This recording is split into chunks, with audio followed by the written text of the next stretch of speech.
다음은 ERD입니다. ERD는 앞에서 우리가 정의했던 테이블을 만들 수 있도록 논리적인 구조, 이거를 엔터티라고 합니다. 그 엔터티의 관계를 만들어지는 도형을 다이어그램, 엔터티와 엔터티 간의 관계를 도식화하는 거를 ERD라고 합니다. 엔터티.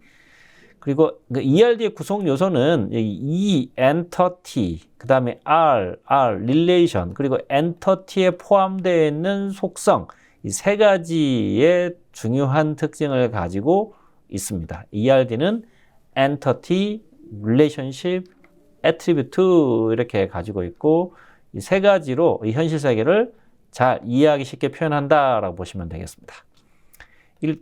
팀과 선수 간에는 하나의 팀 엔터티, 선수 엔터티에는 소속한다라는 관계, relationship 이렇게 얘기를 하고 있고 예전에는 이거는 이제 첸이라고 하는 사람이 만든 그 ERD 표현 기법이고요. 1975년도에 이 기법을 처음으로 만들어 가지고 사용을 했고 사각형과 마름모로 사용하고 있는 이런 방식의 ERD 표현 방식입니다. 그래서 엔터티와 엔터티 간의 관계를 표현하는 것을 ERD, Entity Relationship Diagram 이렇게 표현한다라고 보시면 되겠습니다. 그리고 현장에서 자주 사용하는 용어들, 여러분이 이제 우리가 현장에서 데이터 모델을 보고 데이터를 분석을 해야 되는데 그때 보면은 논리적인 모델과 물리적인 모델에서 부르는 용어가 좀 다른데 논리적인 모델에서는 엔터티라고 이렇게 얘기를 하고 물리적인 모델에서는 테이블 이렇게 합니다. 엔터티를 물리 모델에서는 테이블, 애트리뷰트, 논리 모델에서는 속성 이렇게 얘기를 하고요.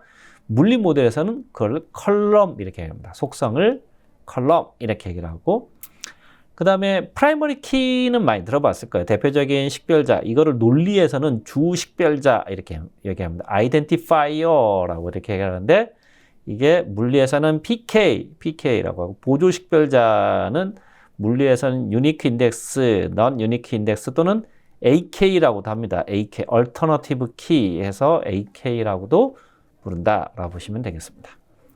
외부 식별자는 많이 들어보셨을 것 같은데 이거는 그 물리 모델에서는 foreign key 이렇게 얘기를 합니다. 그리고 도메인 이렇게 하면 check constraint 제약 조건 이렇게 표현을 한다라고 보시면 되겠습니다. 그리고 ERD를 이해할 때 그 데이터와 데이터 간의 두 사이의 이제 관계, 이 관계를 굉장히 중요하게 얘기죠. 관계형 데이터베이스라고 하잖아요. 이 관계를 따져서 데이터베이스를 만들었다라고 이렇게 얘기를 할 수 있고 관계라고 하는 거는 두 개의 엔터티 사이의 논리적인 연결, 즉 엔터티와 엔터티가 서로 연관성이 있는데 존재나 또는 어떤 액티비티가 발생하면서 행위로서 서로의 영향을 주는 형태다.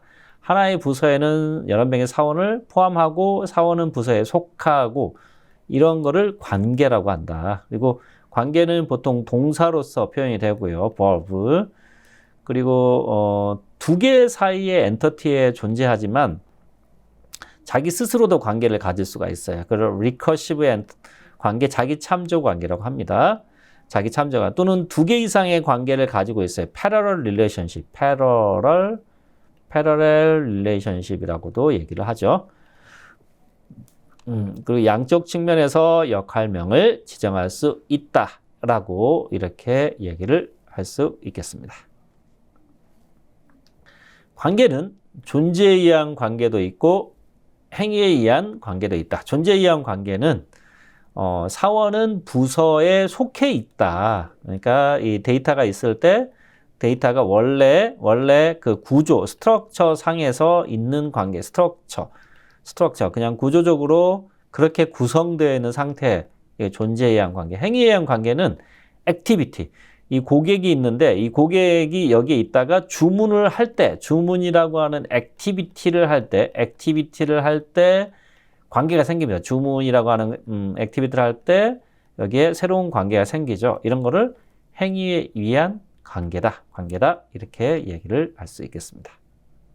관계의 세 가지 요소는 이거 굉장히 중요하고요. 이거를 잘 해석을 하는 훈련을 우리가 할 수 있어야 됩니다. 그래서 이거를 이제 여러분 이제 오늘 여러분 이거 배우시고 계속 여러분이 이 데이터 스트럭처에 대한 해석 훈련을 해서 인턴 기간 동안에도 데이터와 데이터 간에 어떻게 구성이 됐는지를 관심을 가지시고 계속 해석을 해보는 연습을 해보시기 바랍니다. 그때 세 가지 관점을 생각을 해보시는데 첫 번째는 엔터티와 엔터티 간에 서로 연관성이 있는가라고 하는 연관성이 있는가를 따져보는 것. 그거를 멤버십 이렇게 합니다. 멤버십. 둘 사이에 연관성이 있다라고 하는 건 멤버십이 있다라고 이렇게 얘기를 할 수 있습니다. 그래서 관계에 대한 구체적인 서술 포함한다, 소속된다라고 이렇게 하는 거고요. 옛날에 이런 것들을 ERD에 다 표현을 했지만 지금은 그냥 생략하는 거예요.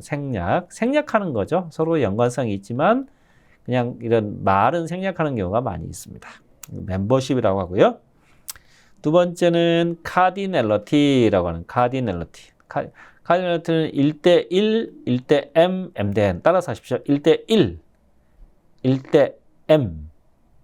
그 다음에 M 대 M 관계. 이 세 가지의 관계가 있습니다. 1대1, 1대 M, 1대 M 대 M. 1대1은 서로 관계에 참여하는 게 한 개씩만 참여하는 겁니다. 아시겠죠? 한 개씩만. 1대 M은 이게 가장 많이 발생하는 관계 형태인데 하나에 대해서 여러 개가 참여하는 거예요. 여러 개. 1대 M은 여러 개가 참여하는 거예요. M 대 M은 여러 개에 대해서 여러 개. 여러 개에 대해서 여러 개는 이렇게 보시면 돼요. 한 개에 대해서 여러 개가 관여하고 반대로 이쪽에 한 개에 대해서 여러 개가 관여한 거를 더하면 양쪽이 여러 개가 되는 겁니다. 이거를 M 대 N 관계다라고 이렇게 표현하시면 됩니다. 참여도는 옵셔널리티라고 그러는데 반드시 참여하는 거냐 이걸 mandatory라고 하는 거예요. mandatory. 그다음에 선택적으로 참여하는 거냐 이거 동그라미 옵셔널 이렇게 얘기합니다. 반드시 참여하면 mandatory, 선택적으로 참여하면 옵셔널하게 참여한다라고 보시면 됩니다. 이것도 중요합니다. 특히 이 세 개가 관계를 해석하는데 굉장히 중요한데 특히 이 두 개의 관계에 대해서는 잘 기억을 했다가 훈련을 많이 해주셔야 돼요. 그래야 데이터 스트럭처를 정확하게 이해하고 거기 안에서 우리가 데이터를 분석하거나 할 때도 이 기술을 활용할 수 있다라고 이렇게 보시면 되겠습니다. 자, 그러면 앞에서 했던 거를 한번 멤버십 측면에서 살펴보면 이렇게 돼요. 부서와 사원 사이의 관계를 살펴보면 우리는 이렇게 해석할 수 있어요. 왼쪽에서 오른쪽, 오른쪽에서 왼쪽을 항상 읽어주고 이게 두 번 읽습니다. 항상 관계를 읽을 때는 두 번 읽는다. 왼쪽에서 오른쪽, 오른쪽에서 왼쪽 이렇게 읽는데 여기 이렇게 하나의 부서는 여러 명의 사원을 포함한다라고 하는 멤버십이 있는 거예요. 포함한다는 멤버십이다. 반대로 사원 입장에서는 한 명의 사원은 하나의 부서에 소속된다라고 하는 멤버십이 있는 거죠. 이렇게 됩니다. 하나의 부서는 여러 명의 사원을 포함하다라고 하는 멤버십. 그리고 그 사원은 그 부서에 소속된다라고 하는 그 가까운 쪽의 관점을 멤버십이다 이렇게 얘기를 합니다.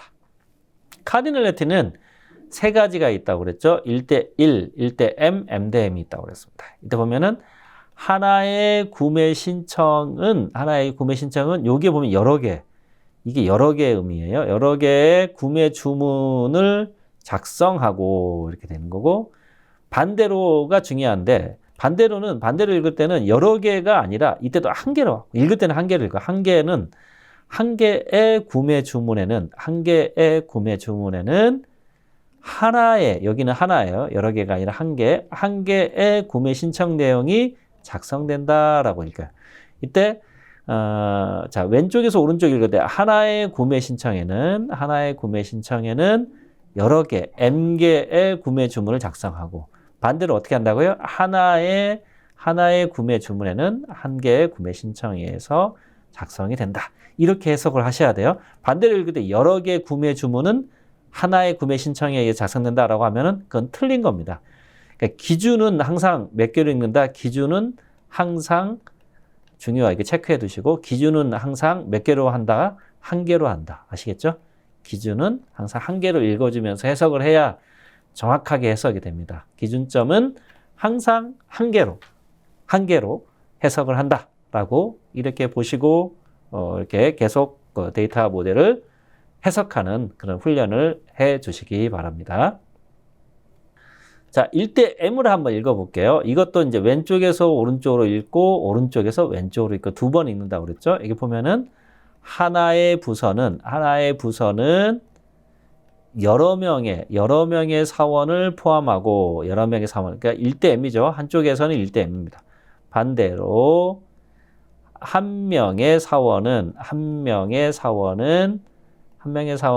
보면은 하나의 부서에 속한다. 한 명의 사원은 하나의 부서에 속한다. 이렇게 있습니다. 그러니까 두 개를 합하면 여기 1과 M이면 큰 걸로 합하면 돼요. 그래서 1대 M이다. 이렇게 보시면 됩니다. 이거 한번 여러분 꼭 이렇게 읽어보셔야 돼요. 하나의 부서는 여러 명의 사원을 포함하고 한 명의 사원은 하나의 부서에 소속이 된다. 이렇게 읽는다. 그 다음에 이렇게 구매 주문을 이렇게 여기다가 여기에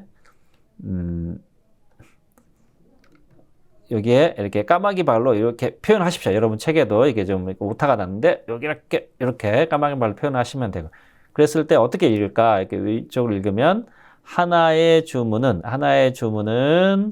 여러 개 제품을 주문하고라고 읽고, 또 반대로 하나의 제품은 여기도 여러 개의 주문에 의해서 작성이 된다. 그러니까 이쪽에서 1대 M, 그리고 반대로 1대 M, 그러니까 두 개를 합하면 어떤 게 커요? 큰 거라고 그랬죠. M.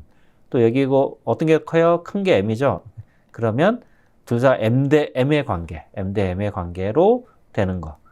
이렇게. 그러니까 양쪽으로 읽었을 때 1대 M, 오른쪽에서 왼쪽이 1대 M, 왼쪽이 오른쪽이 1대 M이면 합하면 뭐가 된다? 합하면 M 대 M이 된다라고 이렇게 해석을 하시면 되겠습니다. 자, 세 번째는 관계 참여도라고 하는 거, 옵셔널리티라고 하는 게 있는데, 이거는 참여도라고 하면은 꼭 참여해야 되냐, 꼭이라고 하는 것과 선택이라고 하는 것이 있습니다. 선택. 자, 꼭이라는 거를 영어로 하면 mandatory라고 하는 거고, 선택은 옵셔널하고 이렇게 얘기를 하면 되겠습니다. 그러면 하나의 부서에는 여러 명의 사원이 참여를 하는데, 여기 여러 명의 사원인데 동그라미가 붙으면 뭐냐면, 붙으면 꼭이 아니고 옵셔널하다라고 하는 거예요. 이건 옵셔널하다는 얘기는 한 부서에는 사원이 여러 명 있는데 동그라미가 있다는 거는 없을 수도 있다. 이렇게. 없을 수도 있다. 포함할 수 있다. 그러니까 없을 수도 있다. 포함할 수도 있고 안 할 수도 있다. 이런 얘기가 되는 거죠. 반대로 사원 입장에서 한 명의 사원은 여기에는 동그라미가 없죠. 그러면은 사원이 여기에 데이터가 있으려면 반드시 부서가 있어야 되는 거예요. 반드시 뭐라고요? mandatory. 반드시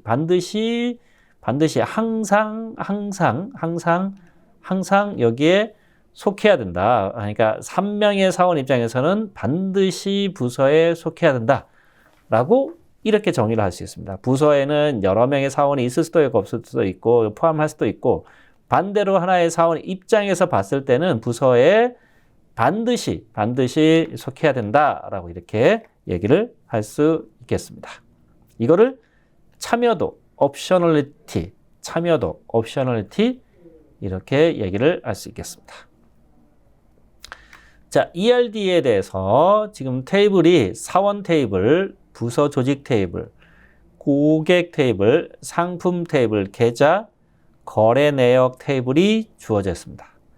사원 테이블의 피지컬 네임은 TB_employee EMP, 부서 조직은 TB_org, 그 다음에 고객 테이블은 TB_cost, 상품 테이블은 TB_prod, 그 다음에 계좌 테이블은 TB_account, 거래 내역은 TB_tran 이렇게 구성이 되어 있습니다.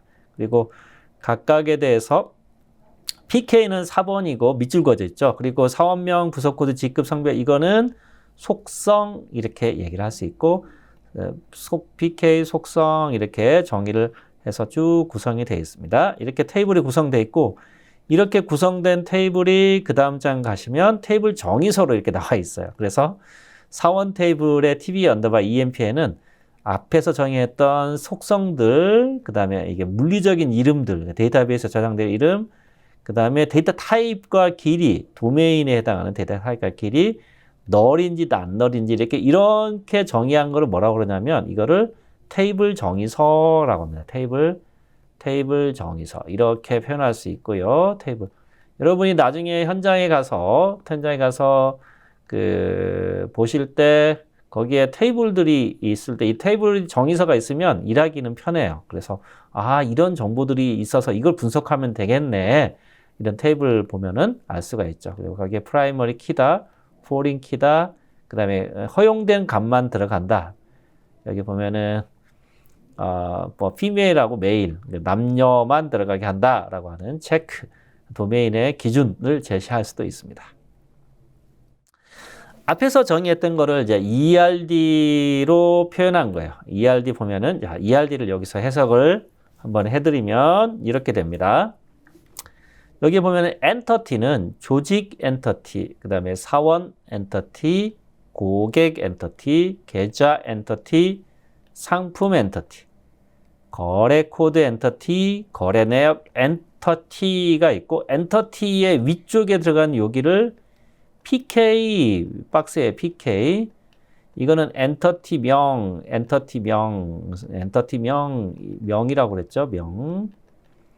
그리고 여기는 속성들이죠, 속성, attribute, 속성이라고 하고, 그 다음에 PK는 프라이머리 키고, 이게 FK라고 붙은 거는 다른 데서 이 조직 코드를 가져와서 생성되는 거 foreign key 이렇게 얘기를 합니다. foreign key로 되어 있습니다. 그리고 실선과 점선이 있는데 점선은 나중에 뒤에서 또 설명을 드릴게요. 둘 사이에 어쨌든 연결되어 있는 거는 관계, 이런 거를 관계가 있다, relationship이 있다라고 얘기를 할 수 있고, 이 관계는 보면은 동그라미도 있고, 동그라미 있는 것도 있고, 없는 것도 있고, 그 다음에 까마귀 발이 있는 것도 있고, 없는 것도 있고, 이렇게 되어 있습니다.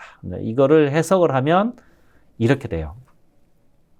자, 하나의 조직이 있는데, 하나의 조직이 있어요. 부서 조직이 있고, 조직에는 PK가 조직 코드, 그 다음에 속성은 조직 유형, 조직명, 이렇게 있어요. 있는데, 그 조직 간에도, 조직 내부에도 상위 조직이 있다. 그러니까 어느 부서에도 어느 부서 아래에 많은 다른 부서가 있다. 이거를 요렇게 구성한 요런 거를 뭐라 그러냐면 자기 참조 관계라고 합니다. 무슨 관계?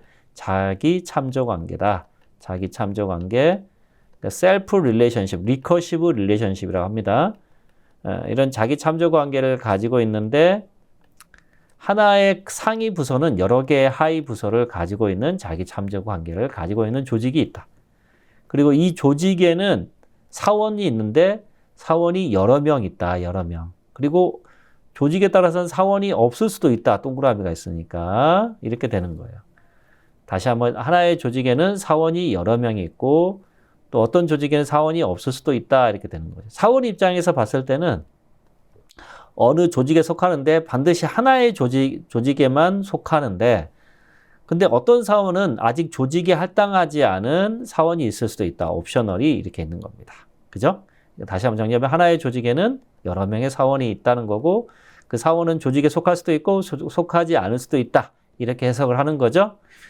그 다음에 이 사원은 통장이 이제 계좌가 있어요. 계좌가 있는데 계좌가 하나만 있는 게 아니라 여러 개의 계좌를 가지고 있는 거예요. 그렇죠? 여러 개. 그리고 동그라미가 있다는 건 뭘까요? 그렇죠.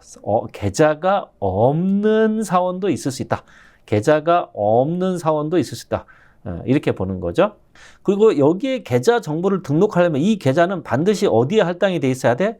사원에 할당이 돼 있어야 돼. 근데 하나의 계좌는 여러 명의 사원이 아니라 반드시 하나의 사원에만 할당이 돼 있다. 이렇게 해석이 되는 거죠. 이렇게 해석이 되죠. 두 번째, 자, 이 계좌가 여기에 등록이 되려면 계좌는 PK가 계좌번호고 계약금액, 이자율, 만기일자 이런 게 있는데 계좌가 여기에 등록이 되려면 이 계좌, 사원이 이 계좌를 등록하려면 이거를 계좌를 개설한 보니까 고객이라고 하는 게 있어요. 이 고객 번호와 고객명, 주인번호, 전화번호, 주소를 가지고 있는 고객에 대한 정보가 있고 이 고객 번호가 여기에 등록이 되어 있어야 되나요? 근데 보니까 하나의 고객은 여러 개의 계좌를 가질 수도 있고 안 가질 수도 있고 계좌는 반드시 고객한테 할당이 돼 있어야 되네요. 그죠? 그래서 고객 번호가 프라이머리 키인데 계좌에 고객 번호로 포린 키로 이렇게 등록되게 이렇게 되어 있습니다. 그리고 계좌에 등록을 하려면 어떤 상품에 해당하는 계좌를 등록하는데 하나의 상품에는 여러 개의 계좌를 만들 수도 있고 계좌가 없는 상품이 있을 수도 있고 그죠? 그리고 계좌는 반드시 이 상품에 할당이 돼 있어야 되는 이러한 특징을 가지고 있습니다. 그리고 이제 계좌가 개설이 되면 계좌 안에는 하나의 계좌에는 우리가 거래를 이출금 여러 번 거래를 하잖아요. 그러니까 여기 계좌 안에 하나의 계좌에는 여러 번 거래할 수 있는 거래 내역이 있을 수도 있고 또는 거래 내역이 아예 없는 경우도 있고 그죠? 그래서 1대 M으로 되고 거래 내역은 반드시 계좌번호를 가지고 있는 맨데토리 옵션을 가지고 있다. 이렇게 보시면 돼요. 그래서 계좌번호가 여기에는 포린 키로 들어가 있고 거래할 때 금액서 금액 정보 가지고 있고 이 거래할 때는 일정한 거래 코드 예를 들어서 그 수신 거래 또는 그 대출 거래가 있을 수도 있고 서로 주고받는 일반적인 입출력 거래 코드에 따라서 거래를 할 수 있는 그래서 하나의 거래 코드에는 여러 개의 거래 내역이 있을 수도 있고 없을 수도 있고 거래 내역에는 반드시 거래 코드에 해당하는 거가 있을 수 있다. 이렇게 보시면 되겠습니다.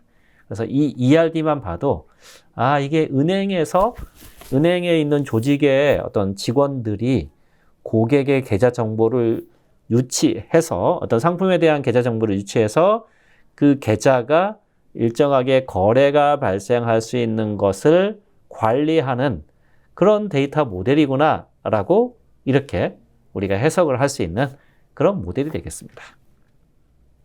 이런 거를 잘 우리가 해석을 여러분이 설계를 완벽하게 못하더라도 지금 제가 했던 것처럼 이렇게 해석하는 훈련을 이제 오늘 그리고 계속 여러분이 인턴하는 동안에 계속해서 데이터 스트럭처를 여러분이 분석할 수 있는 수준까지 끌어올리는 게 목표다라고 보시고 이렇게 연습하시면 되겠습니다.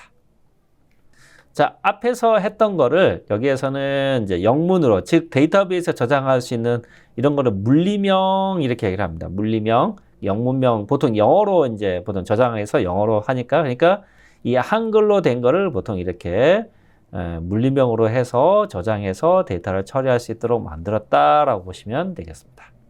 그래서 여기 왼쪽에는 논리적인 모습, 한글로 되어 있는 모습하고 영문으로 되어 있는 이 테이블의 모습하고 이렇게 1대1로 매칭이 되는 거죠. 사원은 TB_EMP, 조직은 TB_ORG, 고객은 TB_COST, 계좌는 TB_ACCOUNT, 상품은 TB_PROD, 거래 코드는 TB_TRAN 코드, 거래 내역은 TB_TRAN 이렇게 해서 실제로 데이터베이스 깡통에는 바로 요게 이제 이런 식으로 스키마 정보들이 저장이 돼서 여러분이 SQL로 Structured Query Language로 이런 데이터를 가져와서 처리를 하게 되겠습니다. 그래서 앞에서 정의한 데이터들 이제 TB_COST 고객 데이터에 이제 고객 정보들이 저장이 되겠죠. 그러면 고객에 대한 그 번호, 그다음에 이름, 그다음에 뭐 여러 가지 그 등록 정보, 그다음에 전화번호, 그다음에 주소 정보를 입력을 하고 그다음에 거기에 해당하는 이제 그 상품 코드들을 입력해서 TB_ 계좌 정보에는 여기에서 데이터를 가져와서 포린 키로 가져와서 정보를 저장해서 이 정보를 처리하는 거죠. 이 정보를 처리하는 그런 트랜잭션을 가지게 됩니다. 그래서 이 테이블 스트럭처를 이해해야 여기에 있는 것들을 이해해야 이 다음에 테이블 구조 안에 저장된 데이터 스트럭처가 머릿속에 들어오게 되고 그걸 바탕으로 데이터를 처리하게 되겠습니다.